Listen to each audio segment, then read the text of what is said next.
ምንስ ሊጎዳኝ ይችላል፣ ምንስ ሊጠቅመኝ ይችላል ብለህ ነው ለይተህ ነው መቅረብ ያለበት። አየህ በቃ አንዳንዴ መውጣትም መውረድም የህይወት አንድ አካል እንደሚያልፍ አውቃለሁ። ያው በቃ የሰው ልጅ ከጠነከረ ጎዳና ወድቅ ያለው አይደል? ነገ ደግሞ ከዛ ደግሞ ፈጣሪ ደግሞ ያነሳኛል። አይ በቃ ይዤ መጣሁ ይኸው ብዬ እንጂ በጣም እዚህ በላይ ሆነ እቤት ገብተህ የተለያዩ አይነት ምግብ ሰርታልህ እያጎረሰች በእጇ ነው እኔ የሚናፍቀኝ።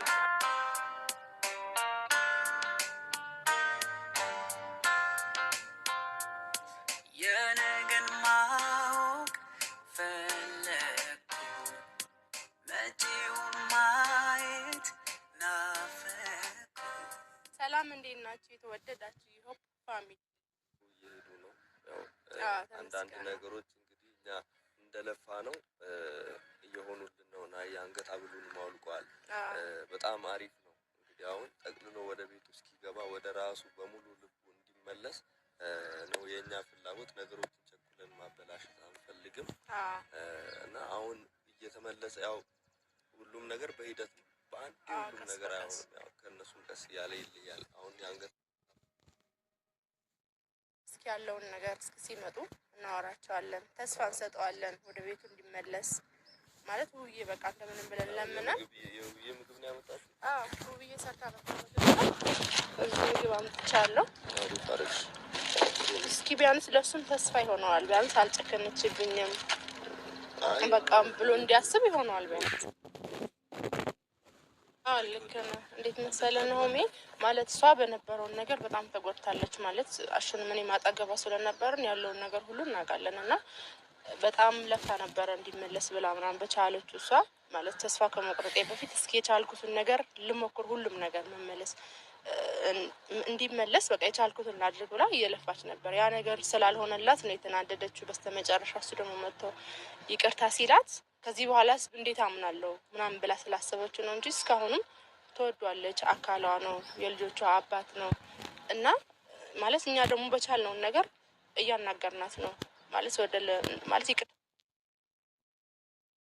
አሁን ላይ ደግሞ በጣም ካንተ ጎን ሆኖ ብዙ ሰዎች እሷሽ እንድትል እያስማሙ ያሉ ሰዎች አሉ። ግን በእልህ ነገሮች ወይም በግድ አይሆኑም። እኔም ተረጋግቼ በቃ ስለ እኔ ያው ተስፋ ልቆርጥ አልችልም። ያው ነገሮች ተስፋ ቢያስቆርጡ እኔ ሁሌም በቃ እሷን እየፈለኩ ለመኖር ነው ሀሳቤ። በቃ ከሷ በዛ አዝናብህ ነው እንጂ የምር ጠልታ ወይ አልፈልግም ብላ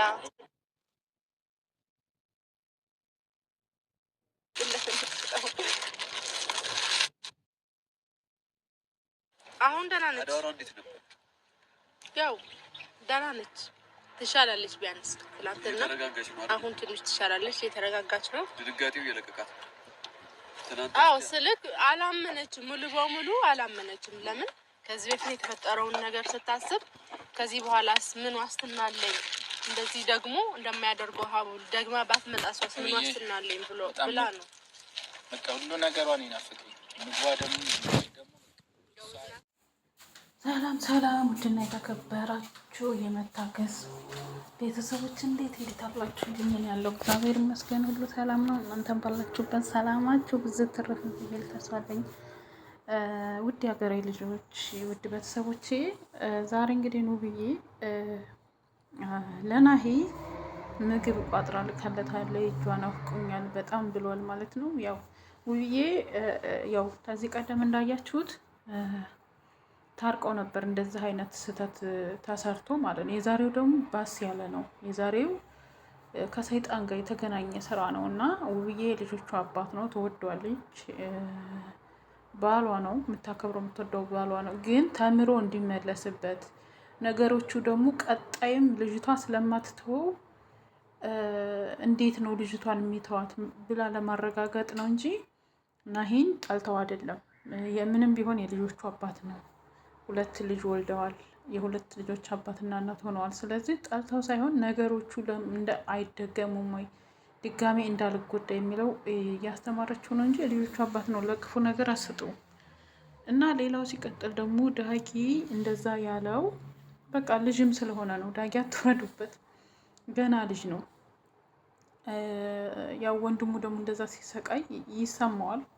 ሆኖም ግን የወንድሙ ሚስት ማክበር እንዳለበት ነው እኔ የሚሰማኝ። ምክንያቱም ናሂና ውብዬ መቼም አይቀራሩ። ምክንያቱም መካከላቸው ድልድይ አለ። መቼም ድልድዩ ይሰበር ባል የማይሰበር ነው። ምን ጊዜም የጊዜው ነው። ያው መታገስ ዋጋ አለው ያልኩት እኔ ራሱ እንትን ነው። ያው ትዕግስት ይጠይቃል። ክርስቲያን ደግሞ በብዙ ነገር ይፈተናል። እግዚአብሔር የሚወደውን ሰው ነው የሚፈትነው። በነገራችን ላይ በፈተና መሀል ደግሞ ያንን አልፋችሁ ጥሩ ህይወት ይኖራል እና ውብዬ መታገሷ መልካም ነው ማለት ነፍሰ ጡር ሆና ከተደረገችው ድርጊት አይበልጥም። ናሂም እንግዲህ ያንን ተምሮበት ወደፊት እንደዚህ አይነት ነገሮች እሱን የማይመጡን ጓደኞቹን መከተል ያቆማል ማለት ነው። እና እንዳያችሁት ትላንትና ራሱ